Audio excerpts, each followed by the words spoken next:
All India Radio presents Morning News.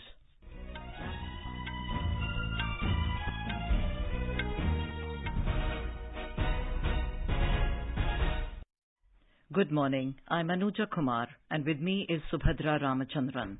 The headlines. BJP passes resolution on economy and Garib Kalyan at its national executive meeting in Hyderabad. Prime Minister Narendra Modi to address a public meeting at parade grounds in Secunderabad this evening. 2-day special session of Maharashtra Assembly to begin this morning in Mumbai. Speaker to be elected today, while trust vote to take place tomorrow. Centre amends Foreign Contribution Regulation Act, allowing relatives to freely send 10 lakh rupees to India. Union Home Ministry hands over Amravati shopkeeper's murder probe to National Investigation Agency. Southwest monsoon covers entire country 6 days ahead of its due date. Sri Amarnath Ji Shrine Board makes online puja service available for devotees who cannot make it to the Himalayan cave shrine. And Indian boxer Kalaivani Srinivasan enters final of Eloda Cup at Nur Sultan in Kazakhstan. Kuldeep Kumar progresses to the semi-finals. And now the news in detail. The Bharatiya Janata Party BJP has passed a resolution on economic and Garib Kalyan Sankalp measures on the first day of its national executive meeting in Hyderabad yesterday. Addressing the media, Union Minister and party senior leader Dharmendra Pradhan informed the resolution has been proposed by Raksha Mantri Rajnath Singh. It was supported by Union Minister Piyush Goyal and Haryana Chief Minister Manohar Lal Khattar. Mr. Pradhan further said a resolution on the Garib Kalyan Anna Yojana has also been passed in the BJP's National Executive Committee meeting. He further said Prime Minister Narendra Modi's work in this regard has become a global model. गरीबों की चिंता हमारी सरकार की priority रही है। हर एक बड़े फैसला, हर एक साहसिक फैसला भारत की गरीबों को ध्यान में रखते हुए मोदी जी ने किया। उसी को लेके आर्थिक और गरीब कल्याण संकल्प प्रस्ताव प्रधानमंत्री जी की नेतृत्व को आदर करते हुए उनको स्वीकृति देते हुए उस मॉडल को एक ग्लोबल मॉडल बन चुकी है। उसीलिए हम सभी की नाज है। भारतीय जनता पार्टी ने उसी प्रकार की एक प्रस्ताव पारित किया। The 2-day BJP National Executive Meeting commenced at the Hyderabad International Convention Centre yesterday. Prime Minister Narendra Modi, BJP National President J.P. Nadda, Union Home Minister Amit Shah, Chief Ministers and Deputy Chief Ministers of about 20 states, besides other senior party leaders, attended the meeting of the party's key decision-making body, while the meeting witnessed attendance of nearly 350 delegates. Mr. Pradhan further mentioned the leaders also appreciated the new Agnipath scheme, which allows the youths to serve in the regular cadre of the armed forces for a period of 4 years, and the government's announcement of providing 10 lakh jobs in the next 18 months. Prime Minister Narendra Modi is expected to address the National Executive today. The Prime Minister will also address a public meeting at the parade grounds in Secunderabad this evening. BJP workers from 35,000 polling booths from across Telangana will attend the Vijay Sankalp rally. The rally is expected to be based on the theme of local culture and tradition. More from our correspondent. The first day deliberations of the BJP National Executive Meeting, which is happening after 3 years, gave a pat to Prime Minister Narendra Modi and his vision, especially on taking timely pro-poor programs like Garib Kalyan Yojana during the pandemic and initiatives like Jan Dhan Yojana and Krishi Samman Nidhi in its economic resolution. As per the ministers who briefed media, the resolution also mentioned about improving economic situation after the COVID pandemic. The executive meeting will take up its political resolution for discussion later today. Union Minister and senior party leader Amit Shah proposed the resolution. The resolution is likely to recognize the hard work of the party cadres, especially from the states like West Bengal and Kerala, where they are facing challenges. The party is also likely to focus on the strategy to strengthen the party from the grassroots level, especially in southern part of the country, with focus on Telangana. Lakshmi, AR News, Hyderabad. Information and Broadcasting Minister Anurag Singh Thakur interacted with the owners and chief editors of media organizations in Hyderabad yesterday. During the interaction, the minister informed them about the achievements of the NDA government in various sectors. He said the motto of the central government is Sabka Saath, Sabka Vikas, and all programs are being implemented with the focus on this vision. देश में 2014 से लेकर 2022 तक 8 वर्षों में NDA की सरकार ने मोदी जी के नेतृत्व में सेवा भाव से काम किया, शासन के नए आयाम स्थापित किए और गरीबों के कल्याण में सबसे आगे रहे। देश भर के सभी राज्यों में कुल मिलाकर देखा जाए 3 करोड़ पक्के मकान गरीबों के बनाकर दिए, 45 करोड़ बैंक खाते खोले, हर घर को बिजली देने का काम किया है, मुफ्त में वैक्सीन 198 करोड़ लगाने का काम किया, 80 करोड़ गरीबों को मुफ्त में अनाज 28 महीने तक देने का काम दुनिया में एक देश में भारत में मोदी सरकार ने किया है। यही नहीं, हर घर को नल से जल देने का काम भी हमने शुरू किया और 9 करोड़ लोगों को दे दिया।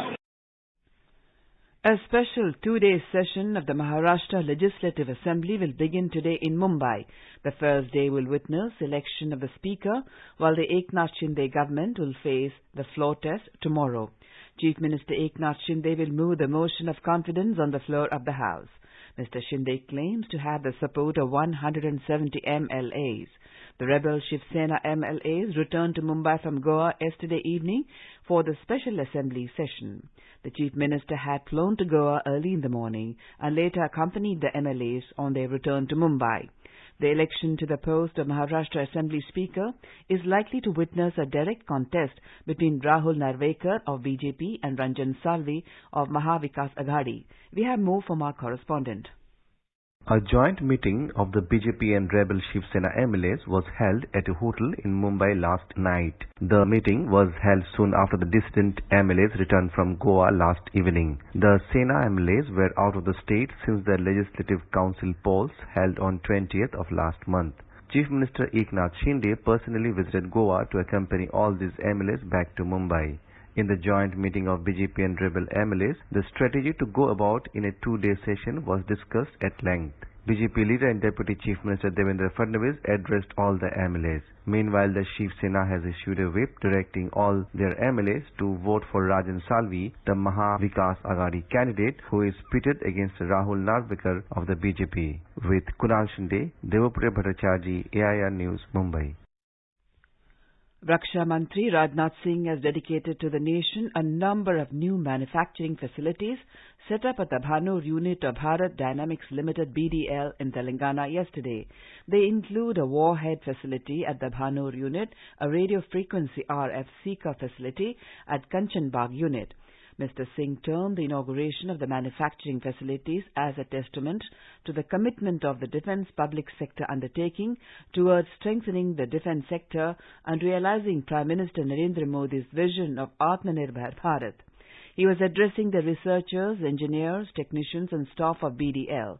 Raksha Mantri also lauded BDL for adopting a positive approach towards self-reliance by manufacturing products indigenously in collaboration with foreign companies in line with the vision Make in India, Make for the World. The Union Home Ministry has amended the Foreign Contribution Regulation Act FCRA, giving certain relaxations such as allowing relatives to send more money to India freely. The amended rule now allows relatives to send 10 lakh rupees without informing the government. If the amount exceeds, the individuals will now have 3 months to inform the government against 30 days earlier. The amended rule also gives more time to the organizations to inform the government about opening of bank accounts for utilization of funds received under registration or prior permission category. A provision where an organization or individual receiving foreign funds had to declare such contributions every quarter on its official website has also been done away with. Skill Development and Entrepreneurship Ministry has announced that National Apprenticeship Promotion Scheme would be a part of Direct Benefit Transfer Scheme, providing direct government benefits to all apprentices. Earlier, companies used to pay apprentices the entire amount and then seek reimbursement from the government. The ministry said with the launch of the DBT scheme, the government will directly transfer its contribution to bank accounts of apprentices through National Skill Development Corporation. The News Services Division of All India Radio will bring an exclusive interview with Dr. Venkataraman Anantanageshwaran, Chief Economic Advisor CEA of India at 9:30 p.m. tonight. In his interview with AIR News, Dr. Nageshwaran said that India has displayed remarkable resilience in recovery after a COVID-induced slump in growth. In Modi at 20 Dreams Meet Delivery, a compilation of chapters authored by eminent intellectuals and domain experts, Dr. Nageshwaran shared his views on the unique ability of PM Modi to execute economic projects at speed and scale in his chapter, Thinking Big and Executing Its Scale. Dr. Nageshwaran said the government has taken important steps regarding developing startup ecosystem throughout the country. India's startup policy has been evolving very, very steadily in the right direction. So India's startup ecosystem is not confined to the big metros, but it has spread to B and C tier towns and cities as well. And that is the biggest contribution that the government's emphasis on Startup India and Stand Up India has made to creating not just unicorns, but creating a culture of entrepreneurship, creating the ecosystem for entrepreneurship and startup, once again, not among the big cities, but across the country.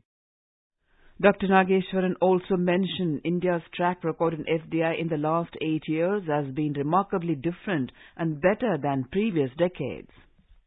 As a percentage of GDP or in absolute dollar amounts, the foreign direct investment inflows, even after accounting for Indians investing overseas, the number has significant jump and then a steady progress since 2014. And that is partly due to the attention paid over the last several years on improving India's business conditions, operating conditions through tax reforms, through tax cuts, through decriminalizing Companies Act provisions, etc. All of them have contributed to instilling a sense of confidence among foreign investors on India's growth prospects going forward. This exclusive interview can be heard on FM Gold channel and additional frequencies from 9:30 p.m. onwards. This will also be available on our website newsonair.nic.in and on our YouTube channel News on AIR Official. The Union Home Ministry has handed over the investigation of the case related to the barbaric killing of a veterinary medical professional, Umesh Khole, at Amravati in Maharashtra on the 21st of June to the National Investigation Agency, NIA. The ministry said the conspiracy behind the killing, involvement of organizations and international linkages would be thoroughly investigated. A team of NIA has reached Amravati to investigate the murder case of Umesh Khole. Deputy Commissioner of Police Vikram Sali informed that 6 accused have been arrested so far. अभी तक Umesh कोल्ले murder case में हमने 6 आरोपियों को अटक किया है। हमें यही पता चला है कि श्रीमती नुपुर शर्मा के बारे में जो उमेश कोल्ले जी ने सोशल मीडिया पे पोस्ट किया था, उसी वजह से ये गुनाह गढ़ा है। Earlier, Rajya Sabha MP Dr. Anil Bonde demanded a high-level inquiry into the murder of Umesh Khole. Dr. Bonde said this incident is similar to Udaipur. New Delhi has termed the comments on India by the U.S. Commission on International Religious Freedom, USCIRF, as biased and inaccurate. In reply to media queries, External Affairs Ministry spokesperson Arindam Bagchi said these comments reflect a severe lack of understanding of India and its constitutional framework, its plurality and its democratic ethos. He said, regrettably, USCIRF continues to misrepresent facts time and again in its statements and reports in pursuance of its motivated agenda.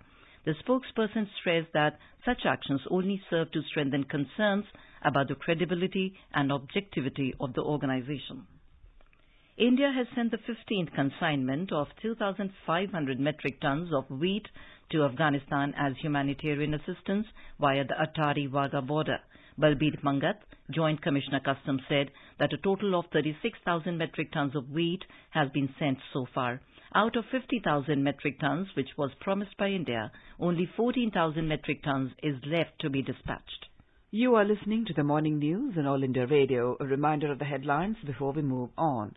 BJP passes resolution on economy and Garib Kalyan at its national executive meeting in Hyderabad. Prime Minister Narendra Modi to address a public meeting at parade grounds in Secunderabad this evening. 2-day special session of Maharashtra Assembly to begin this morning in Mumbai. Speaker to be elected today, while trust vote to take place tomorrow. Centre amends the Foreign Contribution Regulation Act following relatives to freely send 10 lakh rupees to India.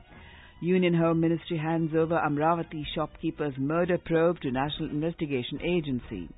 Southwest monsoon covers the entire country 6 days ahead of its due date. Sri Amarnathji Shrine Board makes online puja service available for devotees who cannot make it to the Himalayan cave shrine. And Indian boxer Kalaivani Srinivasan enters final of Elorda Cup at Nur Sultan in Kazakhstan. Kuldeep Kumar progresses to the semi-finals. For quick news updates round the clock, follow us on our Twitter handle at AIR News Alerts. Competitions की अगर आप कर रहे हैं तैयारी तो आपके लिए ऑल इंडिया रेडियो लाया है कार्यक्रम अभ्यास, एक ऐसा कार्यक्रम जिसमें आप पूछते हैं सवाल 9289094044 पर या फिर ईमेल करते हैं abhyas.airnews@gmail.com पर, जिसके जवाब एक्सपर्ट देंगे शनिवार रात 9:30 बजे। इस बार का विषय है ज्योग्राफी यानी कि भूगोल और प्रश्न भेजने की अंतिम तारीख है 6 जुलाई। आपके सवालों का हम कर रहे इंतजार। आपका अभ्यास हमारा प्रयास। अपने बिजनेस को बढ़ाने के लिए लीजिए आकाशवाणी का सहयोग और दीजिए उसे बुलंदियों के पंख। आपका बिजनेस लोकल है या राष्ट्रीय, आकाशवाणी देती है उपभोक्ताओं तक पहुंचने का हर विकल्प। और अब तो आप घर, दफ्तर या दुकान पर बैठे बैठे कर सकते हैं आकाशवाणी के किसी भी केंद्र के लिए विज्ञापनों की बुकिंग। आकाशवाणी के विभिन्न चैनलों पर विज्ञापन देना सुलभ और सस्ता। बुकिंग है तो संपर्क करें 8700014242 पर। 8700014242। Welcome back to the morning news on All India Radio. Sri Amarnathji Shrine Board has announced online puja, havan and prasad services for devotees who could not make it to the Himalayan cave shrine this year. The Shrine Board said the online services can be booked through its website www.sriamarnathjishrine.com or through its mobile application, which can be downloaded from the Google Play Store. The Shrine Board CEO Nitishwar Kumar said puja and havan will be conducted by priests in a devotee's name and he or she can take part in them online. Prasad will be delivered at their doorsteps, he added. Mr. Kumar also informed once the booking is done, the Shrine Board will share the link, date and time on the devotee's registered mobile number or email ID. Shri Amarnath ji shrine board की तरफ से हमने एक virtual पूजा हवन की व्यवस्था शुरू की है। इसमें जो भक्तगण बाबा के दर्शन करने के लिए यात्रा करने नहीं आ पा रहे, वो हमारी वेबसाइट पे जाके ऑनलाइन सर्विसेज में जो ऑप्शन है उसमें वर्चुअल पूजा, उसके साथ प्रसाद, 5 ग्राम के सिक्के या 10 ग्राम के सिक्के या हवन के लिए ऑप्शन है, उसमें से अपनी सुविधा के अनुसार, इच्छा के अनुसार बुकिंग कर सकते हैं। मिसाल के तौर पर वर्चुअल पूजा के लिए आपको 1100 रुपए दे के बुक कर सकते हैं। उसी प्रकार अगर आप हवन करना चाहते हैं तो 5100 रुपये दे के आप बुकिंग कर सकते हैं। And now let's listen to our special program, Azadi Ka Safar, highlighting the importance of the day during the freedom struggle. आजादी का Amrit Mahotsav.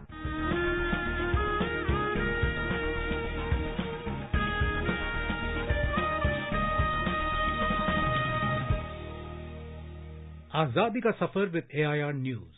Birth of a nation. India's glorious freedom struggle is one of the greatest struggles the modern world has ever witnessed. AIR News brings you a glimpse of the struggle every day.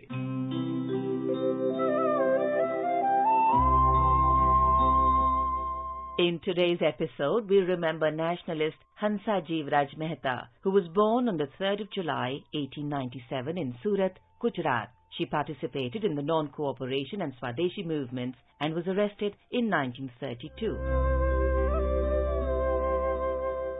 Hansa Jivraj Mehta studied philosophy at Baroda College and then journalism and sociology in England. In 1920, while in London, Mehta met Sarojini Naidu, who would later introduce her to Mahatma Gandhi and the Indian women's freedom movement. Mehta's political career was marked by her 1937 Bombay Legislative Council election win. Mehta remained on the council until 1949. During this time, Mehta became closely involved with the All India Women's Conference and became its president in 1946. During her presidency, she drafted the Indian Women's Charter of Rights and Duties, which demanded gender equality and civil rights for women.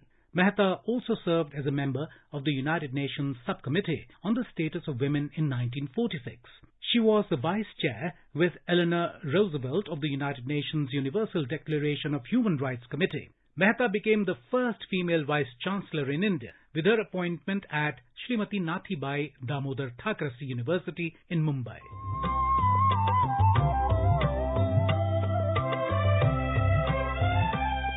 Mehta was elected to the Constituent Assembly from Bombay, where she strongly argued in favor of women's rights and intervened in debates on Uniform Civil Code and reservation. Mehta was the Indian delegate to the United Nations Human Rights Commission. She played a significant role in ensuring that Article 1 of the Universal Declaration of Human Rights was made inclusive and is credited with changing the phrase, "All men are born free and equal," to "All human beings are born free and equal."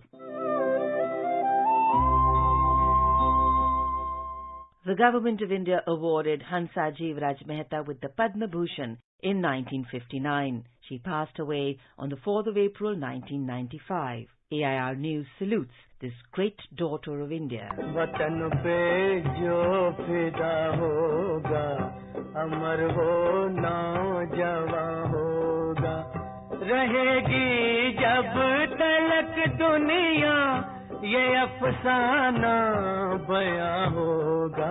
We also remember nationalist Maulana Habibur Rahman Ludhianvi, who was born on the 3rd of July 1892 in Ludhiana, Punjab. He participated in the Khilafat and non-cooperation movements and was arrested for his inspiring speech appealing to the people to rise up against the British. He faced imprisonment several times and spent nearly 14 years in different jails of the country. Habibur Rahman Ludhianvi belonged to a family of freedom fighters. His grandfather, Shah Abdul Qadir Ludhianvi, was among the first ones to rise up against the East India Company from the Punjab during the First War of Independence in 1857. His kith and kin also suffered imprisonment, and wife, freedom fighter Shafatunissa Bibi, supported him in spite of the cruel repression unleashed by the British police on her family.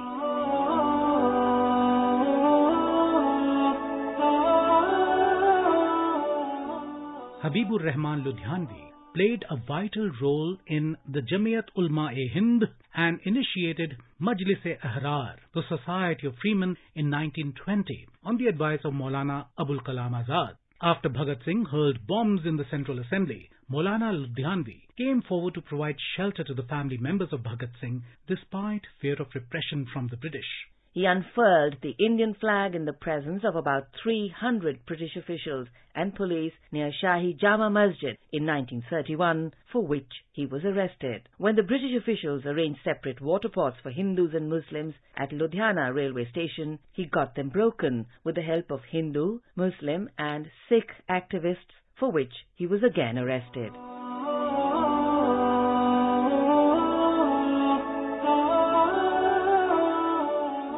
During the turbulent times of 1947, Habibur Rahman left Ludhiana on the advice of his friends because of the hostile environment and took shelter in refugee camps at Delhi. He rejected the divisive politics of Muslim League and stayed back in his native place, Ludhiana. Maulana Habibur Rahman Ludhianvi, who was committed to the cause of freedom and independence of the people till his last moment, passed away on the 2nd of September 1956. All India Radio News salutes the great nationalist. And that brings us to the end of this episode of Azadi Ka Safar with AIR News. See you in the next episode tomorrow.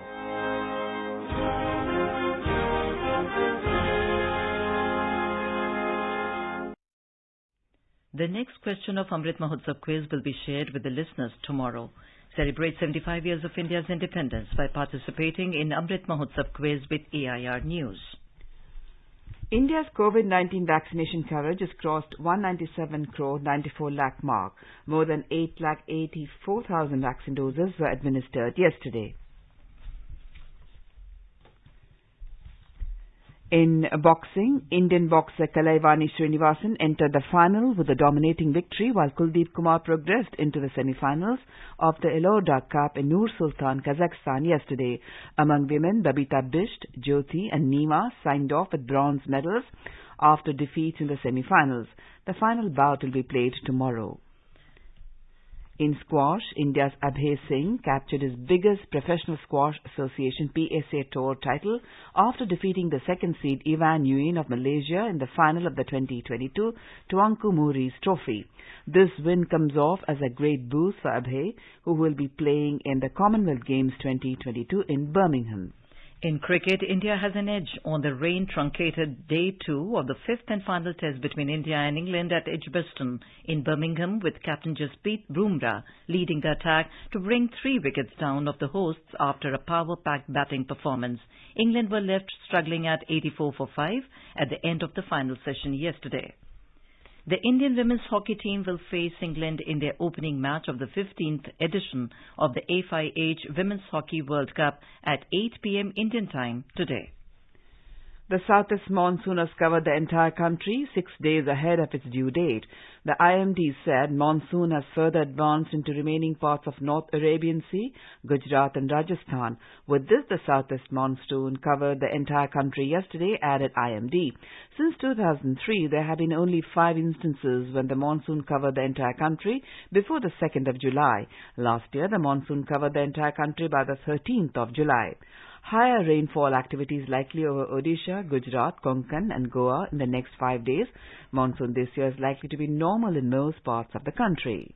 Now let us have a look at the weather forecast for today. National capital Delhi will have a generally cloudy sky with light rain. Minimum temperature was 23 and maximum will be 35 degrees Celsius. Mumbai will have generally cloudy sky with moderate rain. Minimum and maximum temperature will hover between 24 and 30 degrees Celsius.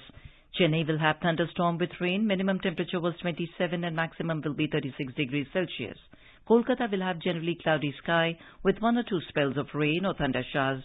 The minimum and maximum temperature will hover between 27 and 32 degrees Celsius. Srinagar will have a mainly clear sky becoming partly cloudy towards evening or night. Jammu will have a partly cloudy sky with possibility of rain or thunderstorm or dust storm. Leh and Gilgit will have a mainly clear sky. Muzaffarabad will have a mainly clear sky becoming partly cloudy towards evening or night. Visakhapatnam, Bengaluru and Thiruvananthapuram will have a generally cloudy sky with 1 or 2 spells of rain or thunder showers. Hyderabad will have generally cloudy sky with possibility of rain or thunderstorm or dust storm. Guwahati, Imphal, Kohima, Aizawl, Shillong and Itanagar will have a partly cloudy sky with 1 or 2 spells of rain or thunder showers. Gangtok and Agartala will have a generally cloudy sky with a few spells of rain or thunder showers. And now an overview of today's newspapers. In changed FCRA rules, relatives can freely send 10 lakh rupees from abroad, writes in the Sun Times. The Indian Express adds 5% penalty if government is not informed within 90 days. Lauding India's growth story at the National Executive Meet at Hyderabad, the Prime Minister announces a countrywide public outreach Har Ghar Tiranga campaign, notes the Pioneer. The Sunday Tribune, quoting the Chief Justice of India, writes, judiciary answerable only to constitution, divisiveness a threat. After COVID-led workforce reduction, staff crunch grips hospitality sector is a headline in the Economic Times. The Hindu cites the killing of a pharmacist in Maharashtra, writing, after Udaipur case, NIA to take a probe into Amravati killing. And finally, the Sunday Times of India headline refers to the Indian skipper smashing 29 runs off and over-breaking Lara's record under the headline, Boom Boom Bumrah. And now, before we end the bulletin, the headlines once again. BJP passes resolution on economy and Garib Kalyan at its National Executive Meeting in Hyderabad. Prime Minister Narendra Modi to address a public meeting at Parade Grounds in Secunderabad this evening. 2-day special session of Maharashtra Assembly to begin this morning in Mumbai. Speaker to be elected today, while trust vote to take place tomorrow. Centre amends Foreign Contribution Regulation Act, allowing relatives to freely send 10 lakh rupees to India. Union Home Ministry hands over Amravati shopkeeper's murder probe to National Investigation Agency. Southwest monsoon covers entire country 6 days ahead of its due date. Sri Amarnath Ji Shrine Board makes online puja service available for devotees who cannot make it to the Himalayan cave shrine. And Indian boxer Kalaivani Srinivasan enters final of Eloda Cup at Nur Sultan in Kazakhstan. Kuldeep Kumar progresses to the semi-finals. And with that, we end the morning news. Have a nice day.